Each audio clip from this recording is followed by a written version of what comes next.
حسبي ربي جل الله ما في قلبي غير الله نور محمد صلى الله عليه۔ چونکہ بنی اسرائیل بنیادی طور پر حضرت یعقوب کی اولاد ہے، یہ میں بیسک چیز سمجھا رہا ہوں تاکہ اگلی آنے والی باتیں آپ کو سمجھ آ سکیں۔ تو حضرت یعقوب مصر کے تو نہیں تھے، حضرت یعقوب علیہ السلام تو فلسطین میں رہتے تھے، کنعان میں۔ ان کا اصل علاقہ تو وہ تھا ملک شام، یہ فلسطین، اردن، دمشق اور یہ موجودہ اسرائیل، یہ سارا علاقہ اور مصر کا کچھ حصہ یہ قدیم دور کا ملک شام ہے۔ تو یہ اصل میں شام کے رہنے والے تھے۔ تو مصر کیسے چلے گئے کہ حضرت یوسف جو حضرت یعقوب یعنی اسرائیل کے بیٹے ہیں، ان کو ان کے بھائیوں نے حسد کی وجہ سے وہاں سے غائب کر دیا، ایک کنویں میں پھینک دیا۔ اور اس دور میں تجارتی قافلے چلتے تھے، اور جنگل میں موجود ایک کنویں میں جب انہوں نے ڈول ڈالا پانی لینے کے لیے تو نیچے دیکھا ایک بچہ ہے، اور وہ بچہ ڈول میں بیٹھ، انہوں نے دیکھا کہ یہ تو بڑا ہی خوبصورت بچہ ہے، یہ شاید کوئی غلام ہے یا کس نے پھینک دیا ہے۔ اور اس دور میں دنیا میں غلام بھی منڈی میں بکتے تھے۔ تو وہ خوش ہو گئے کہ ہم تو مصر جا رہے ہیں تجارتی سامان لے کر، اور اس غلام کا پیسہ ہمیں بہت ملے گا۔ اور حضرت یوسف کے بھائی دائیں بائیں ٹو میں تھے جب وہ قافلہ آیا، اور ان کے ہاتھ حضرت یوسف لگ گئے اپنے بچپن میں، تو یہ یکدم پہنچ گئے کہ یہ ہمارا غلام ہے، بھاگ کے آیا ہوا ہے۔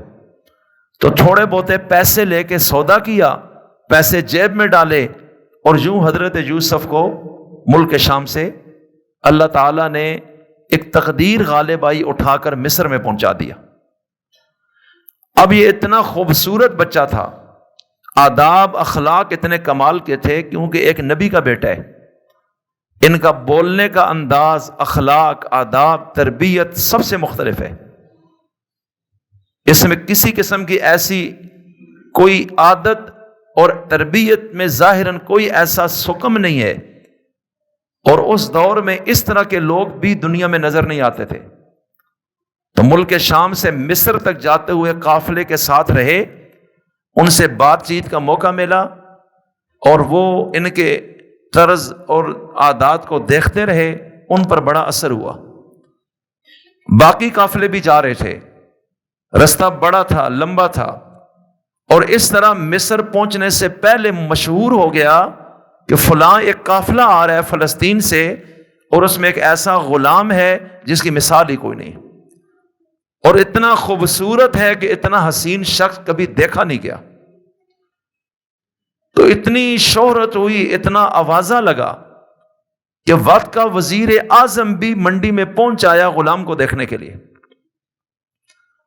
بس پھر قافلے کو جو قیمت چاہیے تھی وہ وزیر اعظم ہی دے سکتا تھا۔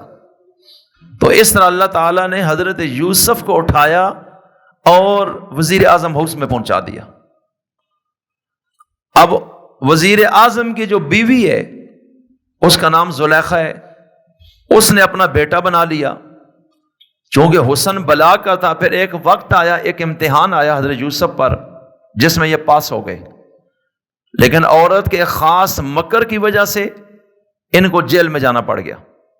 جرم بے گناہی میں 7 سال یا 12 سال جیل کاٹی، اور جیل میں اللہ نے ان پر جو علوم اور حکمتیں کھولی، خوابوں کی تعبیر کا علم، اور قیدیوں کے ساتھ سلوک، خوبصورت زندگی، اللہ کے آگے جھکنا، اور کبھی کسی کو اذیت اور تکلیف نہ دینا، یہ ایک ایسی چیز تھی جس نے جیل کے سب سے بڑے افیسر کو بھی ان کا غلام بنا دیا تھا۔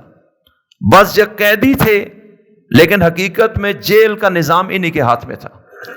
اللہ نے اس ماحول میں بھی ان کے لیے آسانیاں پیدا کر دی۔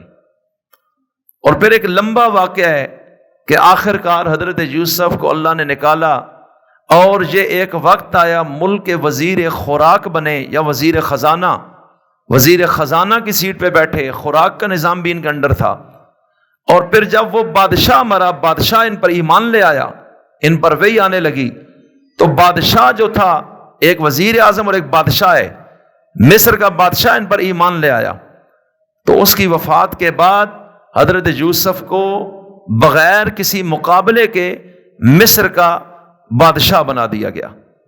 اس طرح ایک بک بکا کر آنے والے غلام کو اللہ تعالیٰ نے اٹھایا، جو بنی اسرائیل تھا، مصر کی سرزمین پر قدم جما کر حکومت عطا کر دی۔